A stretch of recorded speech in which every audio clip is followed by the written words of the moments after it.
Sa dami ng bagong diet trends ngayon, minsan nakakalimutan na natin ang isa sa pinaka-basic pero pinaka-powerful na pangkontra sa metabolic obesity. Yan ang dietary fiber. Dahil ayon sa mga pag-aaral, malaki ang papel ng fiber sa ating overall metabolic health. Kaya ngayong araw, aalamin po natin kung paano nagiging solusyon ang dietary fiber sa pag-manage at pag-prevent ng tinatawag na meta-obesity. Makakasama po natin muli ang presidente ng Philippine College of Lifestyle Medicine, no other than Dr. Michelle Acero Palma. Good afternoon po, Doc Michelle. Welcome back po sa Serbisyong Bayanihan. How are you po? Good afternoon, Attorney Dot and Miss Annie. I missed you. So, okay na okay. I'm excited with this discussion. Napakasimple kasi nitong pag-aaralan natin ngayon. Namiss din namin kayo, Dr. Michelle. Ayan. Okay. Attorney, maganda itong topic natin. Ayan. Umpisahan ko na with your permission, Attorney Dot. Unahin ko na po itong tanong. Ano ang ibig pong sabihin ng tinatawag na meta-obesity? At iba ba ito sa metabolic obesity po, Dr. Michelle? All right. Thank you so much for the question. No? Kasi minsan hindi talaga naiintindihan ng karamihan kung anong ibig sabihin ng meta-obesity or metabolic syndrome. So sige. So actually there is a global crisis ng metabolic syndrome. So para maintindihan natin yung urgency for this topic, we have to recognize that there is a global metabolic crisis already. To give you numbers, sa US po, yung incidence ng metabolic syndrome is 34.7%. There is an alarming increase from 32. Dito naman sa developing country, from 20, umakyat po siya ng 27%. So, it's also important to understand na ang metabolic syndrome ay hindi isang sakit lang, but this is a cluster of escalating risk factors that are driving worldwide surge ng heart disease, ng type 2 diabetes at ng obesity.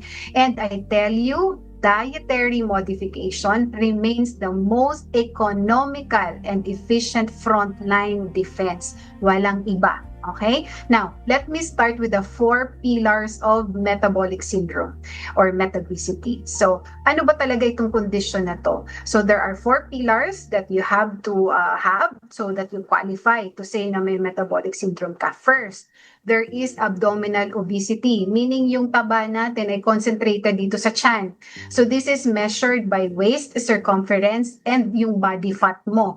Okay? So, tinitignan natin dyan yung waist-hip ratio. So, meaning, concentrated, minsan nakikita mo parang yung shape ng katawan para ng SpongeBob na wala na yung Coca-Cola body. So, that's one. Second is hyperglycemia. So, this is characterized by insulin resistance. Pwedeng slightly elevated yung blood sugar or pwedeng mataas na talaga yung yung fasting glucose ng pasyente. That's 2. Pangatlo is dyslipidemia. Ibig sabihin mataas ang cholesterol, yung triglycerides, yung bad cholesterol at mababa yung good cholesterol. And finally, pang-apat, hypertension, mataas ang blood pressure. So, ang diagnosis ng metabolic syndrome requires the convergence of these clinical markers para masabing meron tayong metabolic syndrome. Okay, ayan. Miss Annie, umpisa pa lang yan ha. Ang dami na nating natutunan. Yung pala Okay, pagkasabi niya Dr. na Michelle. global, Attorney Dot, sorry po, yung pala pagkasabi niya global metabolic syndrome crisis sa US. Tapos may binanggit pa siya. Yes. Sa mga developing country, from 20, umakyat ito sa 27%. Ayan. Tapos nung dinescribe pa Ayun niya, na ano nga. ba ito? Para masabi mo, yung 4 pillars na yan. Naku po, ayan. Yung maraming mga kababayan natin. Naku! Guilty your honor ako doon. Sige, Attorney Dot, sabihin natin yung pagtatanong kay Dr. Michelle. Thank you. Miss Annie, okay, etong gusto kong itanong kay Dr. Michelle.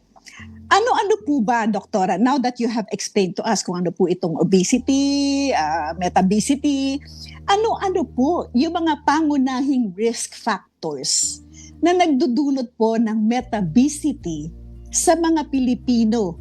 Genetics lang po ba o lifestyle din po? Sige po, Doktora, explain niyo po sa amin. Thank you, thank you.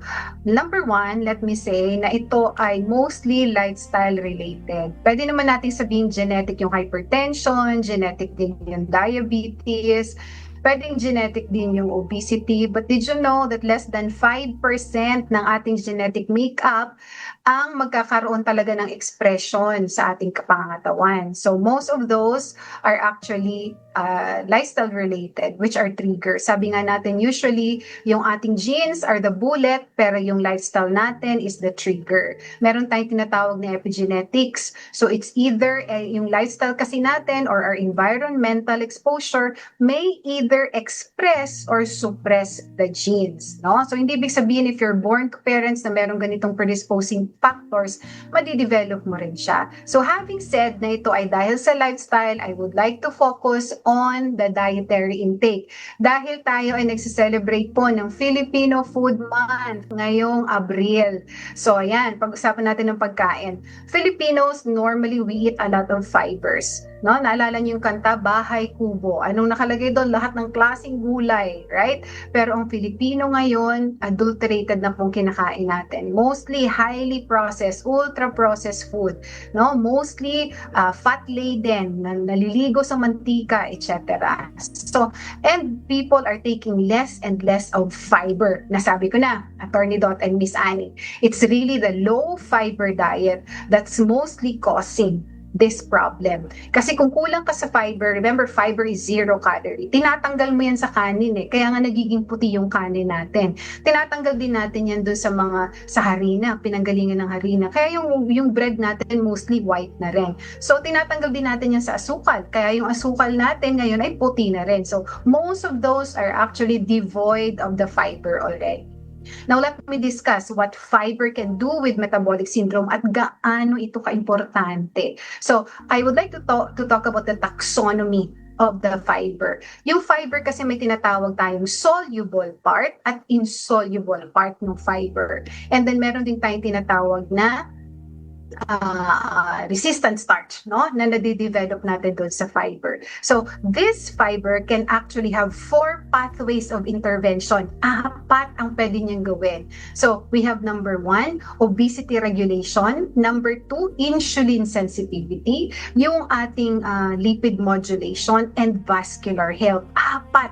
So, yung 4 na kondisyon doon sa metabolic syndrome, actually, nakokorek ng high fiber diet. Let's begin with dismantling obesity. Pag ikaw ay kumakain ng pagkain na mataas sa fiber, it increases satiety. Bakit? Kasi pag kumain ka ng fiber, lumalaki po yan sa tiyan. And when it increases its size in your stomach, it increases satiety, nabubusog ka.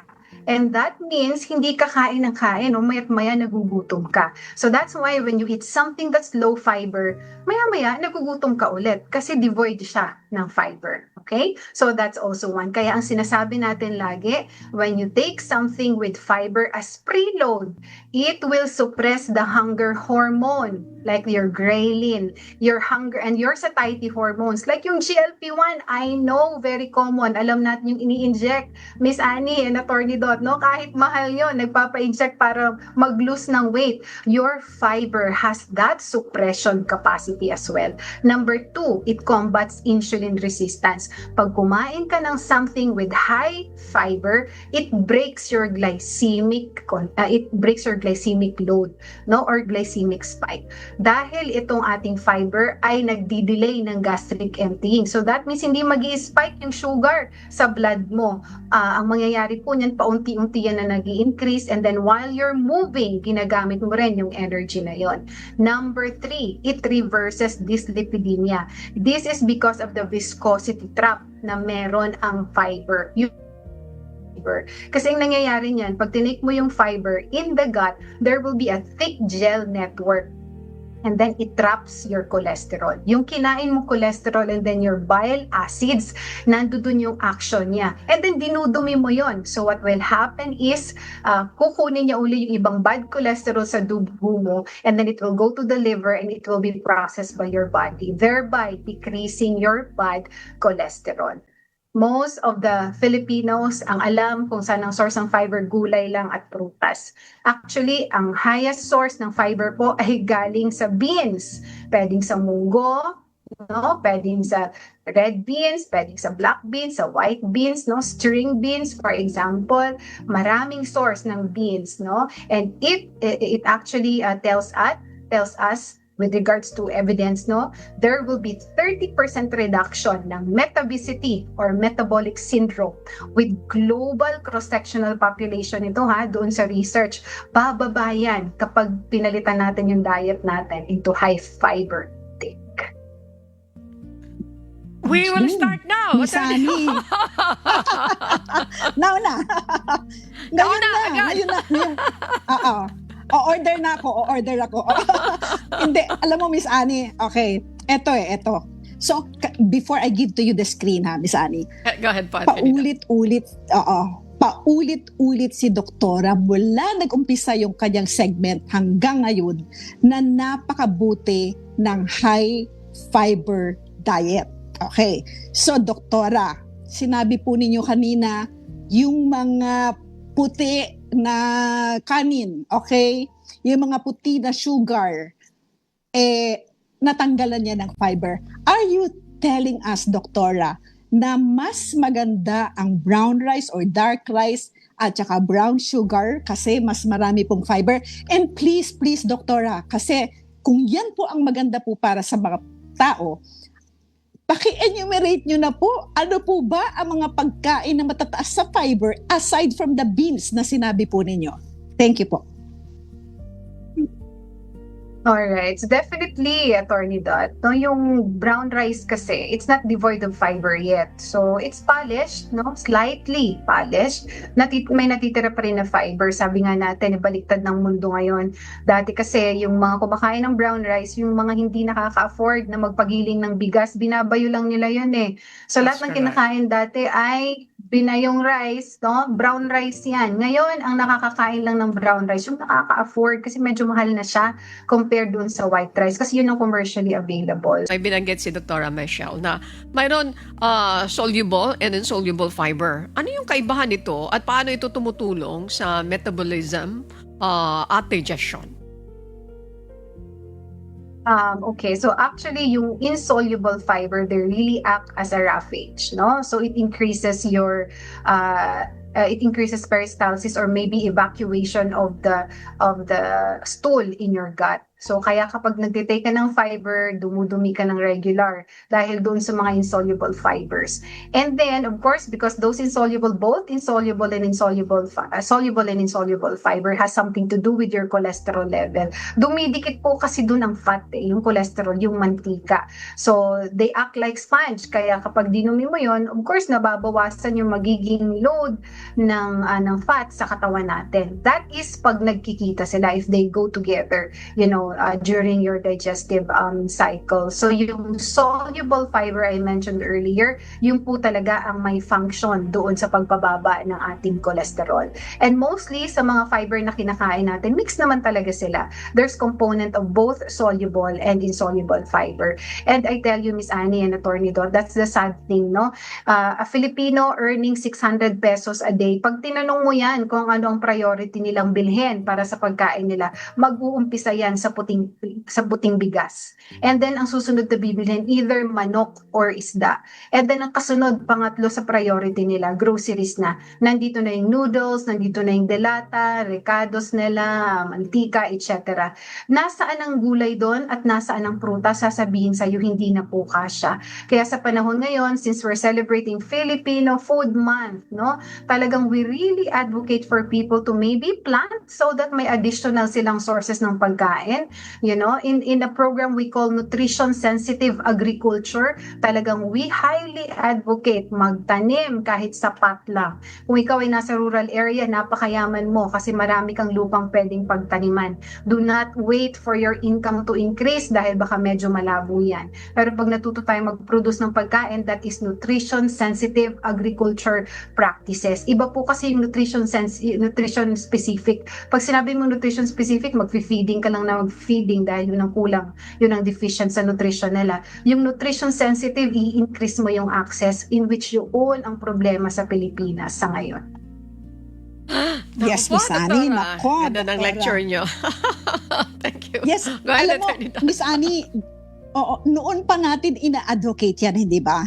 Na dapat correct. tayo mga Pilipino, lalo na ngayon, sa hirap ng buhay, matuto tayo mag-backyard planting, hindi ba? Kasi That's correct. gulay, okay, number one, okay, high in fiber. Prutas, number two, high in fiber. Kasi Miss Annie, minsan, kapag ikaw ay pumunta sa fruit stand, napakamahal naman Ay, talaga. talaga naman. Kaya minsan Opo. pipiliin mo, di ba?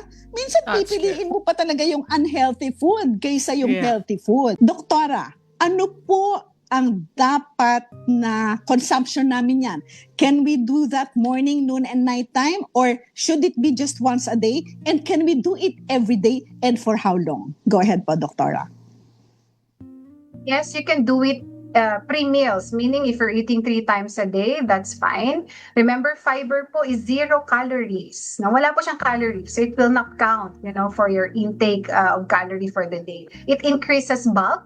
It's included in the volume of the food you eat, pero wala po siyang calorie.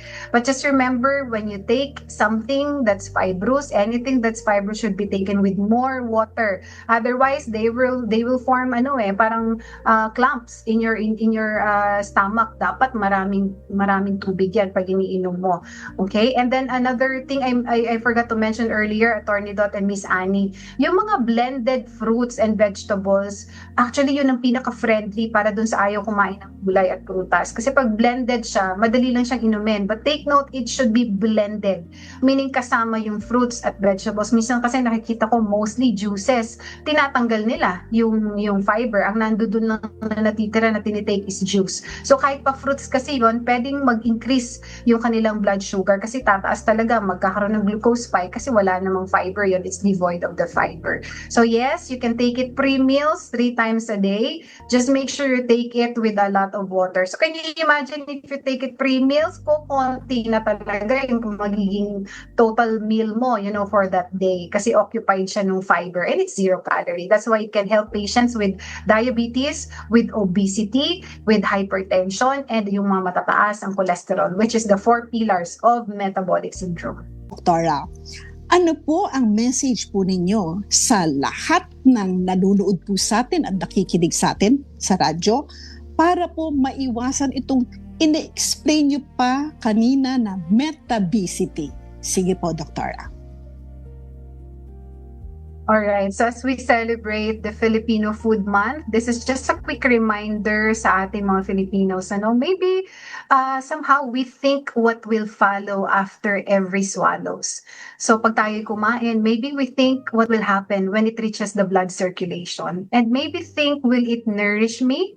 Or hindi lang yung iisipin natin na nakakabusog lang ito. Remember, food is medicine. And sometimes we say food as medicine. So we eat because we want to live. We are not living just to eat. So be careful in choosing your food. Always think what will follow after you swallow. Okay. Ayan, alam That's mo, Miss Annie, talagang napakahusay nitong ating guest ngayong hapon. I told And you. kulang na kulang po ang oras. Yes. But anyway, pang ngayon lang po. Kasi talagang iimbitahin po ulit namin kayo. Thank you very much, Dr. Michelle Acero Palma. Siya po ang President ng Philippine College of Lifestyle Medicine. And hopefully, you will be back very soon. Maraming salamat po sa inyo. Doktora? If you liked or learned from this video, please click subscribe.